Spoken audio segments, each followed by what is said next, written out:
A ilusão tritura, tortura. Eles achavam que lá em casa, no meu apartamento dos meus pais, na 415 Sul, tinha uma oficina, uma central de produção, né, de panfletos, né, porque tudo era mimeografado na época, os panfletos do movimento estudantil, eles achavam que eu tinha uma gráfica. A gente foi intimado, tivemos proibições, tivemos telefone grampeado. A poesia passou a ser um instrumento importante de resistência e de busca das liberdades. Foi assim que surgiu a geração chamada de mimeógrafos, depois de marginal, enfim, a geração que eu participei. A poesia marginal é um fenômeno dos anos 70. E a geração marginal de poesia não falava as coisas diretamente, falava pelas margens. Era uma linguagem direta, figurada.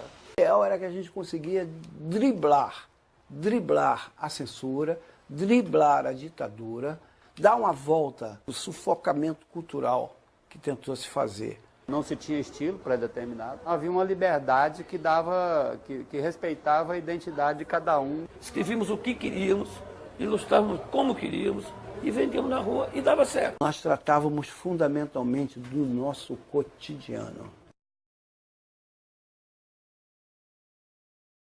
Foi chamado geração mimeógrafo porque nós nos apropriamos da tecnologia do mimeógrafo. O mimeógrafo Cachaçinha só imprimia em roxo, em violeta, mas um violeta meio apagado. Quando a gente descobriu que podíamos fazer livro, tanto pelo mimeógrafo como por gráfica, mas de forma mais barata, e que podíamos vender na rua sem precisar de locais de exposição, sem precisar deixar na livraria ou na banca de revista. Representou o que hoje representa a internet. O Nicolas Bé ia bater os livros na minha casa, porque eu tinha uma máquina de escrever antiga que furava o stencil. Era um livro feito no stencil para rodar no mimeógrafo. Datilografava no stencil, achava um mimeógrafo que os colégios todos tinham para fazer as provas e apostilas, imprimia, cortava, montava, dobrava e grampeava. No meu caso, as capas eram assim, carimbo, sabe, uma cartolina, muito tosco, uma cartolina, um carimbo. Nós nos envolvemos com esse trabalho da publicação imediata. A gente estava na escola, tinha acesso ao mimeógrafo, né?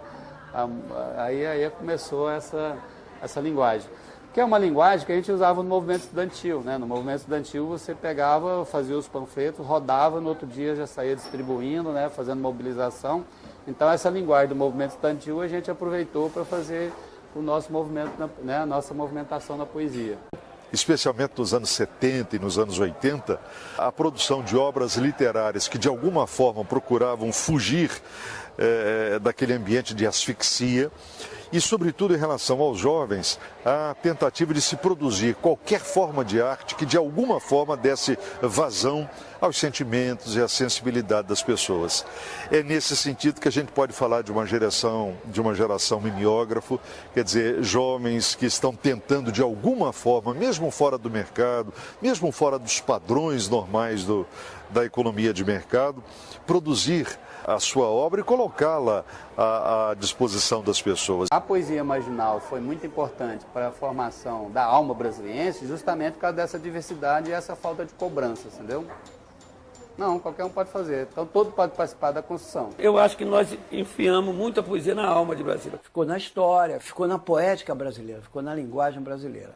Então, eu acho que se transformou em música, se transformou em cinema. Se tivesse continuado, eu acho que teria virado assim um patrimônio cultural da cidade, né? Porque o ato dos poetas estarem em todos os lados, isso aí passou a ser, inclusive, um cartão de visita da cidade. Foi importante para Brasília essa moçada, porque mostrou uma geração assim que quer humanizar a maquete, né? Eu acho que foi importante para Brasília.